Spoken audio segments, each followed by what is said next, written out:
రే శ్రీకర్, ఏంట్రా టవర్ ఇప్పుడు క్లీన్ చేస్తున్నావు? ఇది నా గోల్డ్ మైన్ రా బాబు. దీనివల్ల నాకు మంత్లీ 50,000 వస్తుంది తెలుసా? రే ఏం చెప్తున్నావు రా? ఎలా రా? అండ్ దీనికి ఇన్వెస్ట్మెంట్ ఎంత చేయాలి?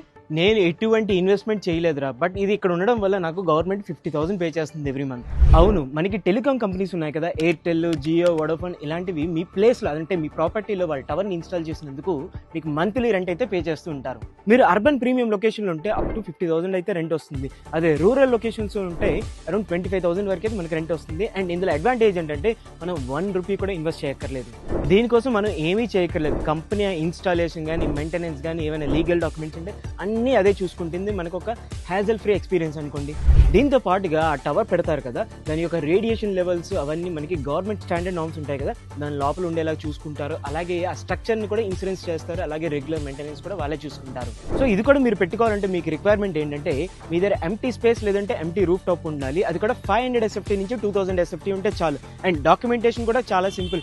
మీరు ఒక ఎన్ఓసి సబ్మిట్ చేసి కొన్ని మినిమల్ డాక్యుమెంటేషన్ సబ్మిట్ చేస్తే చాలు, మీరు ఇది ఇన్స్టాల్ చేసుకోవచ్చు. మొబైల్ టవర్ వల్ల వచ్చే రేడియేషన్స్ హెల్త్ కి చాలా హార్మ్ఫుల్. సో మీరు ఇలాంటిది ఇన్స్టాల్ చేసే ముందు అది సేఫ్టీ లిమిట్స్ లో ఉందో లేదో ఎన్ష్యూర్ చేసుకోండి. సో దీని మీద మీ ఒపీనియన్ ఏంటి? కింద కామెంట్స్ చెప్పేయండి.